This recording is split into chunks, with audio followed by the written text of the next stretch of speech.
வணக்கம். பசுத்தோல் போர்த்திய புலிகள் பல, நல்லவன் போல் நடிக்கும் நரிகள் சில. காம வெறியனாக அல்லாமல் காதலித்த பெண்ணோடு கடைசிவரை உடனிரு. அப்படி இல்லாவிட்டால் பெண்ணை விட்டு விலகு ஆதியிலேயே. காலத்தை கடத்தி இரும்பை அரிக்கும் துருவாக, கண்ணை உறுத்தும் தூசியாக அல்லாமல் பார்ப்போற்றும் பாரதி போல் பெண்ணை உயர உதவு. இப்படிக்கு சாரா. இந்த கவிதை மூலமா நான் என்ன சொல்ல வரேன் அப்படின்னா, நம்ம பண்டைய தமிழர்களை பற்றின பெருமைகள், அதுக்கப்புறம் இப்போ ரொம்பவே விழிப்புணர்வு நம்ம பெற்றிருக்கிறோம். தமிழை பற்றியோ, அப்படி இல்லை நம்ம இங்கே ஒரு பொருணை அருங்காட்சியகம் திறக்கிறோம் அப்படின்னா, அங்கே ஒரு நாளைக்கு 12,000 மக்கள் போய் விசிட் பண்ணிட்டு வராங்க. அந்த அளவுக்கு நம்ம பண்டைய காலத்தில் நம்ம இருந்த பெருமையை நம்ம நினச்சி இன்னைக்கும் நெகிழ்கிறோம். பண்டைய கால பெருமைகள்னா அவங்க கடலோடிகளாக இருந்திருக்கிறாங்க, அவங்க வணிகம் செஞ்சுருக்கிறாங்க அப்படின்றதெல்லாம் நம்ம சொல்கிறோம். நம்ம யார் கூட வணிகம் பண்ணுவோம்? நல்லா யோசித்து பாருங்கள். ஒருத்தர் நம்மளை ஒரு தடவை ஏமாத்துறான்னா அவன் கூட நம்ம அடுத்த தடவை வணிகம் பண்ணுவோமா? பண்ணவே மாட்டோம்.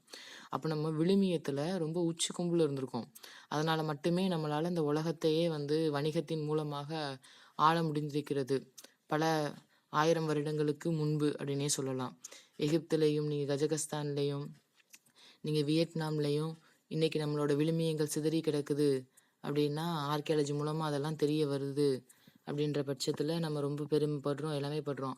இன்னைக்கு நம்மளோட விழுமியம் எந்த அளவுக்கு எளிநிலைக்கு போயிருக்கு அப்படின்றதையும் நம்ம நோட் பண்ணணும். பெண்ணுக்கு இப்படி இரு அப்படி இரு அப்படின்னு சொல்கிற அறிவுரையை நம்ம எல்லாருமே வழங்குவோம். நான் ஆணுக்கு வழங்கணும்னு நினைக்கிறேன். பசுத்தோல் போர்த்திய புலிகள் பல அப்படின்னு நான் எதை சொல்கிறேன் அப்படின்னா, அவங்களோட கேரக்டர் ட்ரூ கேரக்டர் வேற ஒன்றா இருக்கும். பட் அவங்க ஃபார் எக்ஸாம்பிள் நான் இந்த இடத்துல புலியை ஒரு ஹார்ட் கேரக்டராகவும், பசுவை ஒரு சாஃப்ட் கேரக்டராகவும் போர்ட்ரே பண்ணுறேன். நல்லவன் போல் நடிக்கும் நரிகள் சில. நல்லவன் மாதிரி நடிப்பாங்க, ஆனால் உள்ளே குலநரி புத்தி இருக்கும். அதை தான் அந்த லைனில் மீன் பண்ணுறேன். காம வெறியனாக அல்லாமல் அப்படின்ற லைனை நான் ஏன் சேர்த்தேன் அப்படின்னா, எல்லா பக்கமுமே அந்த வார்த்தையை நான் பயன்படுத்தக்கூடாதுன்னு நினச்சாலும் காமம் தான் சிதறி கிடக்குது. ஸோ நீங்கள் ஒரு 10 பருவத்தில் இருந்து நீங்கள் ஒரு கல்லூரிக்கு போகிறீங்க அப்படின்னா, உங்களுக்கு உலகமே இப்படி தான் போல் அப்படின்னு ஒரு தப்பான கண்ணோட்டத்துக்கு போயிடாதீங்க. உலகம் இப்படி அல்ல. சில இழி சிந்தனைகள் சிதறி கிடக்குது. அது அல்ல. நம்ம ரீச் பண்ண வேண்டிய கோல் வேறு, நம்ம போய் சேர வேண்டிய இடமும் வேறு அப்படின்றத சொல்கிறதுக்காக தான் நான் அதை எழுதினேன். காதலித்த பெண்ணோடு கடைசி வரை உடனிரு. ஒருவேளை நீங்கள் காதல் வயப்பட்டீங்க அப்படின்னா அது ஒரு பெரிய பாவமும் கிடையாது. நீங்கள் அந்த பொண்ணோட கடைசி வரைக்கும் இருக்கணும், அவ்வளோதான். அப்படி இல்லை அப்படின்னா பெண்ணை விட்டு விலகு ஆதியிலேயே. அந்த பொண்ணுக்கிட்டே நீங்கள் போகவே போகாதீங்க. உங்களால் உங்களோட காதலில் ஸ்திரத்தன்மையாக இருக்க முடியல அப்படின்னா நீங்கள் ப்ரப்போஸே பண்ணாதீங்க அப்படின்றது தான் நான் சொல்கிறேன். காலத்தை கடத்தி இரும்பை அரிக்கும் துருவாக.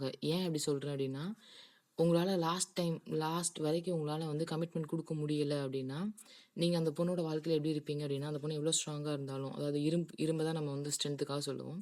இரும்பு போல் ஸ்ட்ராங்காக இருந்தாலும் நீங்கள் அவங்களோட ஸ்ட்ரென்த்தை டீக்ரேட் பண்ணுறது துருவாயிருவீங்க. ஒரு லாங் டேர்மில் நீங்கள் அவங்க கூட கமிட்மெண்ட்டே இல்லாமல் ஒரு ட்ராவல் பண்ணும்போது. கண்ணை உறுத்தும் தூசியாக அப்படின்னு சொல்லியிருக்கேன்.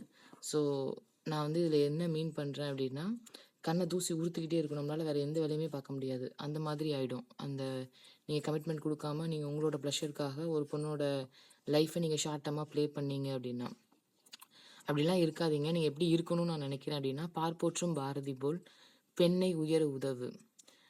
பாரதி தன்னோட குருமாவாவே நிவேதிதா அம்மையாரை தான் சொல்லுவாங்க. அண்ட் ஆல்சோ பாரதியை வாசித்தா எப்பேற்பட்ட மனச்சோர்வில் இருந்தாலும் விழித்தெழலாம். அதனால தான் நான் அதுவும் பெண்களுக்காக அவர் ஆற்றிய அந்த கவிதைகள் எல்லாமே உங்களுக்கு ஒரு புத்துணர்ச்சியை கொடுக்கும், ஒரு புது மோட்டிவேஷனாக இருக்கும். ஸோ பார்ப்போற்றும் பாரதி போல் பெண்ணை உயர உதவு அப்படின்றத விட என்னோட கவிதையை நான் நிறைவு செய்கிறேன். நன்றி, வணக்கம்.